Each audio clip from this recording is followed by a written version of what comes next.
Bonjour, ici Marine du blog marinecats.com. Aujourd'hui, j'entame une nouvelle série de vidéos consacrée aux briseurs d'estime.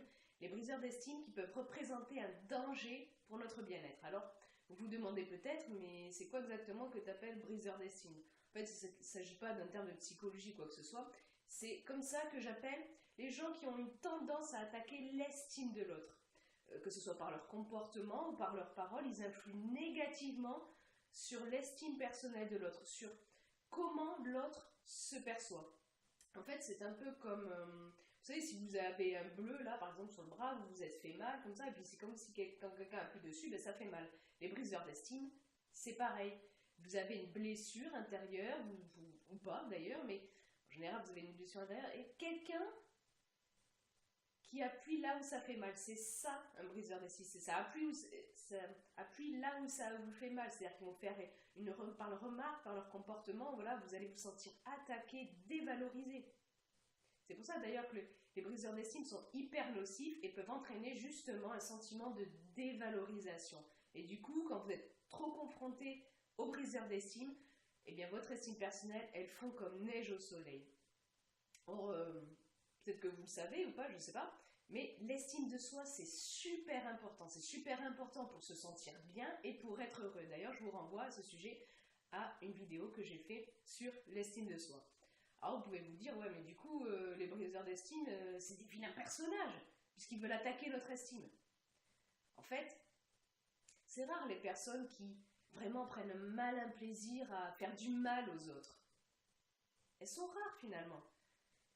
Et du coup, quand vous le voyez, il faut vous en éloigner au maximum de ces personnes-là, de ces personnes que vous jugez nocives. Du coup, vous pouvez vous dire, ouais, mais si en fait ces personnes-là ne veulent pas forcément faire du mal aux autres, comment on fait, comment on les reconnaît, elles sont où, tout ça? En fait, les briseurs d'estime, ils sont partout. C'est très rare les personnes qui peuvent y échapper aux briseurs d'estime. La plupart du temps, on les remarque même pas. On sent à limite un malaise, on va se sentir attaqué là, notamment à ce niveau-là, quand ils vont faire des remarques, tout ça, mais on se dit pas, punaise, celui-là il m'attaque dans mon estime personnelle, ça doit être un briseur d'estime. Et vous vous dites peut-être, ouais mais j'en ai jamais rencontré moi, ou vous dites peut-être, ah oui j'en ai peut-être rencontré, vous savez pas, mais en fait ces personnes-là, elles vont avoir tendance à retourner le couteau dans la plaie.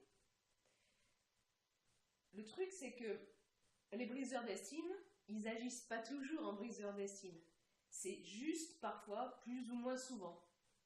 Et du coup, on peut se dire que c'est compliqué de savoir si une personne qu'on rencontre est un briseur d'estime.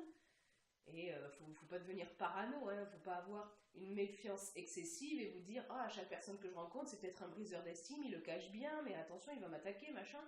Non. En fait, la chose à savoir super importante, c'est que nous sommes tous potentiellement des briseurs d'estime en puissance. On a tous une partie briseur d'estime en nous. Alors on l'utilise ou pas, ça c'est autre chose. En fait, on ne se rend pas compte la plupart du temps quand on endosse ce rôle de briseur d'estime. C'est-à-dire qu'on peut faire du mal aux autres même sans nous en rendre compte. Alors si vous voulez éviter ça, le truc c'est d'abord de remarquer si vous êtes un briseur d'estime, si vous arrivez de l'être. Vous arrivez de l'être pour les autres, mais aussi pour vous-même. Et c'est ça vraiment ce dont je veux vous faire prendre conscience, particulièrement dans cette vidéo, c'est-à-dire connaître déjà la notion de briseur d'estime et savoir si vous l'êtes parfois, de temps en temps, pour vous-même. Alors comment savoir si vous agissez des fois en tant que briseur d'estime à votre rencontre? Eh bien, je vous ai mis quelques pistes dans l'article consacré à ce sujet, plus complet, je vous mets le lien ici et bien sûr dans la description, tout comme l'article et la vidéo sur l'estime de soi.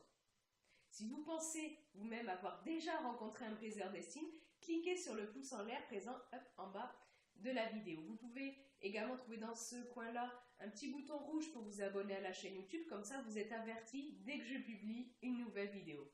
Vous pouvez également ici cliquer sur le lien pour faire partie de mes contacts et télécharger mon livret gratuit sur l'estime de soi. Je vous mets également un lien ici, là, sur lui comme info et bien sûr dans la description qui contient également le lien vers l'article plus complet dédié à ce sujet. Sur ce, je vous souhaite rendez-vous dans une prochaine vidéo pour continuer cette série sur les briseurs d'estime et je vous souhaite une excellente journée. Soyez vous-même. À très vite.